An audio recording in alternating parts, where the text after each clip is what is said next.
Percuma ada semboyan Bhinneka Tunggal Ika yang artinya berbeda-beda tetapi satu jua, bila pada faktanya agama minoritas masih terus dikucilkan oleh kaum mayoritas. Assalamualaikum warahmatullahi wabarakatuh. Salam Om Swastiastu. Namo Buddhaya, salam kebajikan, dan salam sejahtera untuk kita semua. Pemirsa sekalian, saya pikir di tahun 2024 ini, larangan untuk kaum minoritas beribadah itu tidak lagi kita temukan. Tetapi ternyata masih sama saja.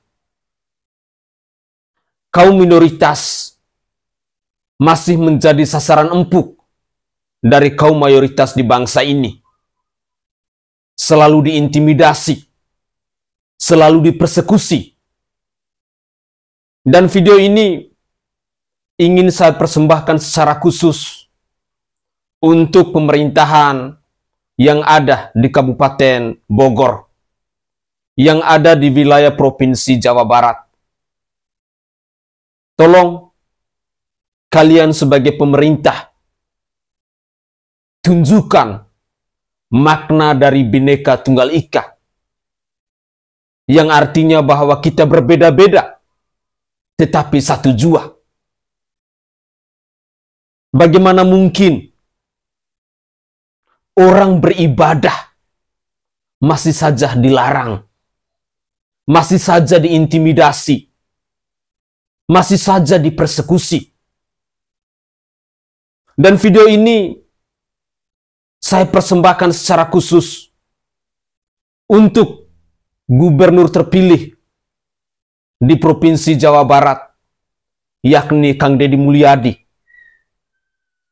Kami masyarakat Indonesia sangat mengenal Kang Deddy ini adalah tokoh yang benar-benar sangat mengedepankan nilai-nilai Pancasila, nilai-nilai toleransi dalam kehidupan antar umat beragama.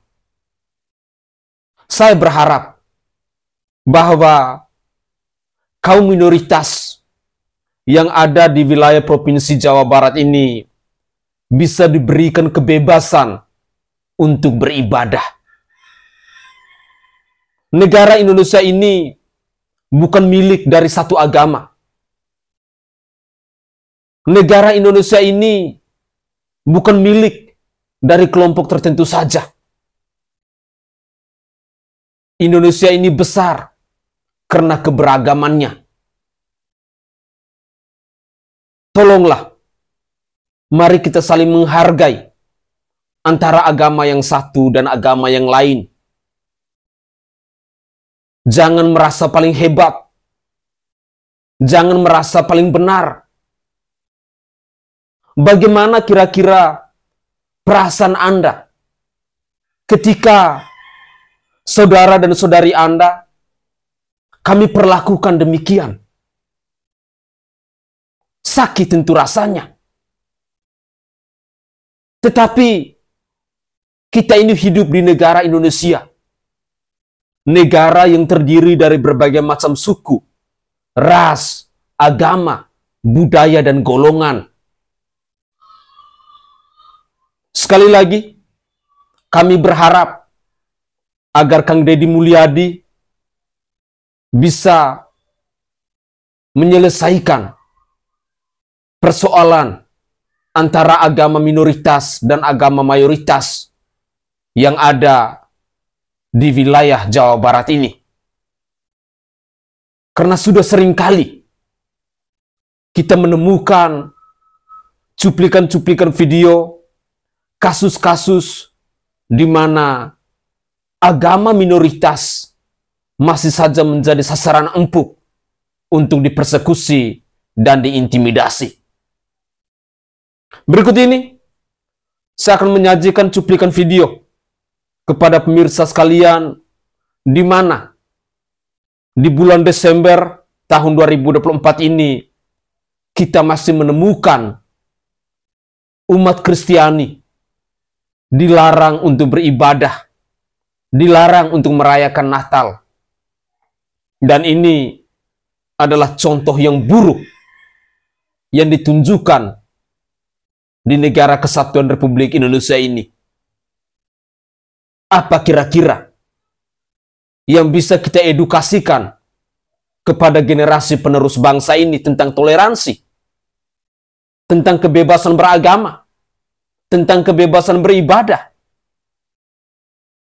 Semoga saja masing-masing kita bisa introspeksi diri bahwa agamamu adalah agamamu dan agamaku adalah agamaku.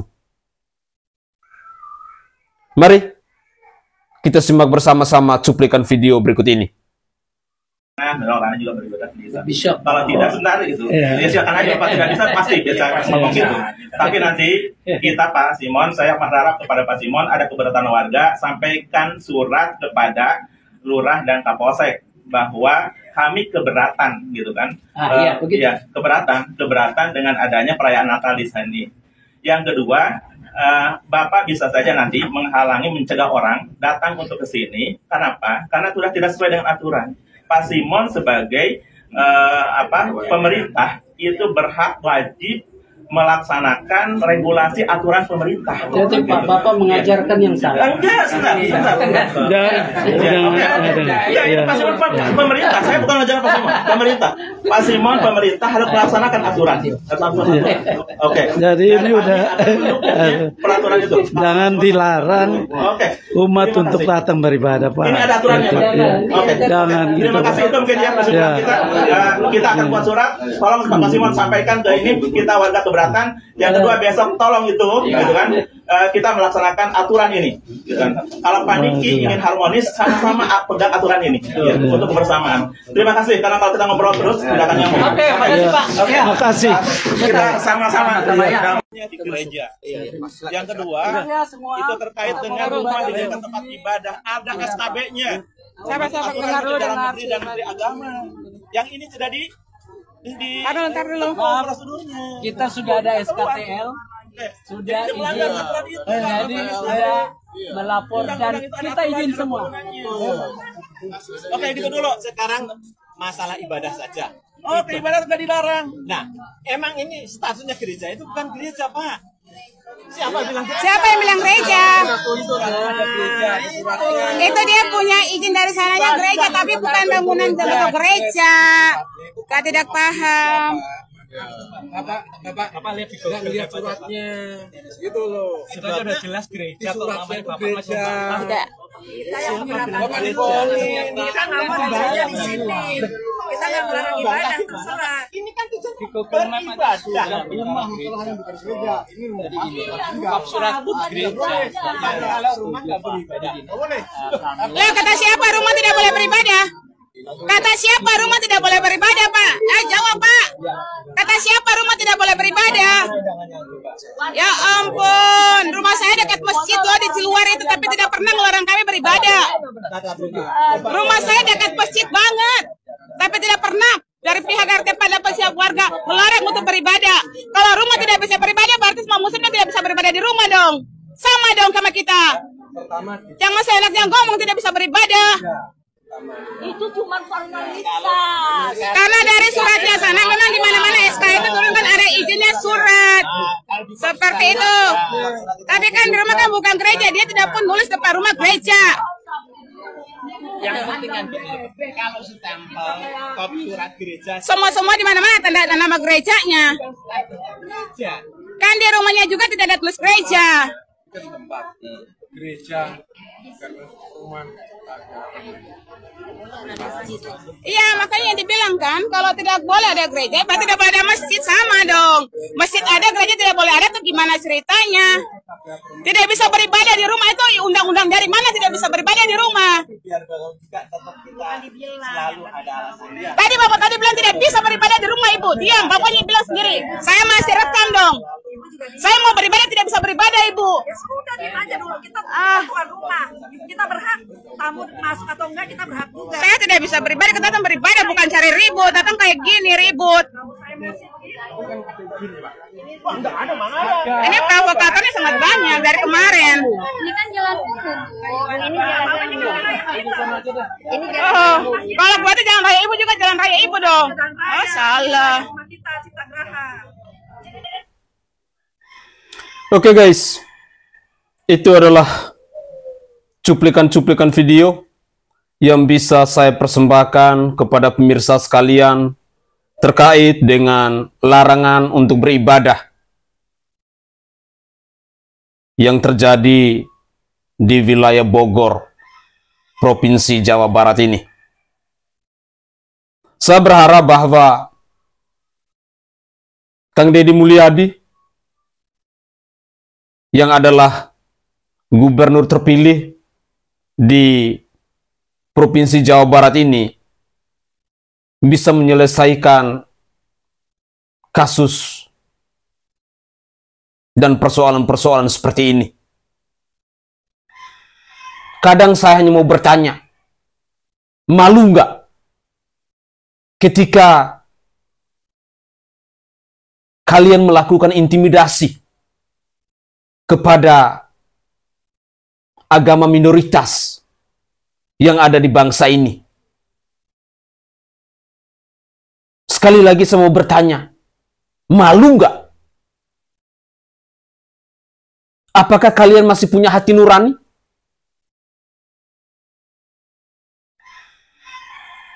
Kalian sadarkan bahwa kita ini hidup di negara yang berbineka tunggal ika?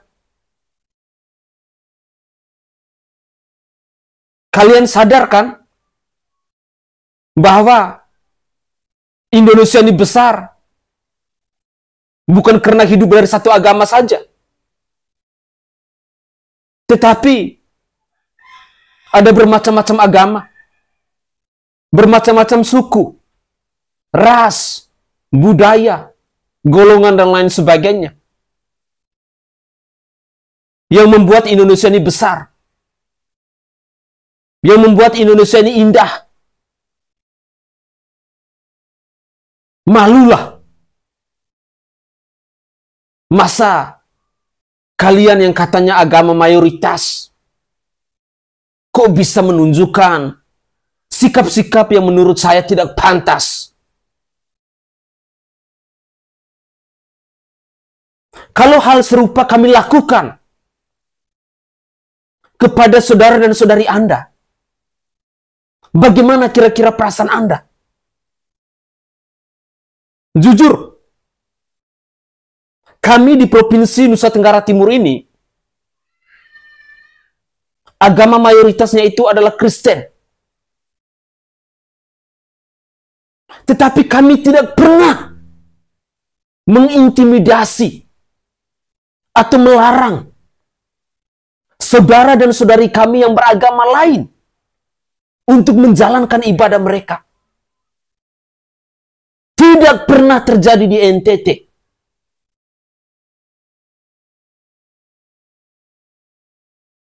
Tolong dong, tahu diri. Kita hidup di negara Indonesia. Negara yang berbineka tunggal ika. Negara yang terdiri dari berbagai macam suku, ras, agama, budaya, dan golongan. Jangan merasa Anda paling suci. Malu. Kalau Anda merasa Anda paling suci, tetapi kelakuan Anda tidak menunjukkan bahwa Anda itu adalah orang-orang beragama. Malu. Ketika sikap-sikap seperti ini masih kita temukan di negara yang berbineka tunggal ika ini.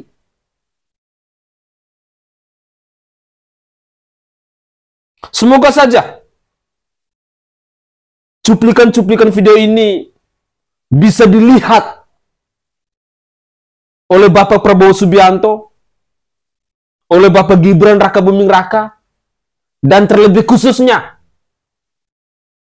pemerintah yang ada di Provinsi Jawa Barat. Bukalah mata hati kalian. Tolong tegurlah masyarakat Anda. Jangan merasa diri paling suci. Jangan merasa diri paling benar. Kebebasan untuk menjalankan ibadah itu sudah diatur dalam undang-undang. Jangan buat diri seolah-olah di Jawa Barat itu hidup hanya satu agama saja. Semoga saja Kang Deddy Mulyadi bisa menyelesaikan persoalan ini. Malu kami masyarakat Indonesia melihat fenomena dan kasus ini. Ketika agama minoritas masih menjadi sasaran empuk untuk dipersekusi dan diintimidasi. Pemirsa sekalian, semoga saja cuplikan video ini bisa mengetuk pintu hati kita bahwa kita ini hidup di negara kesatuan Republik Indonesia. Hidup di negara yang berbineka tunggal ika. Berbeda-beda tetapi satu jua.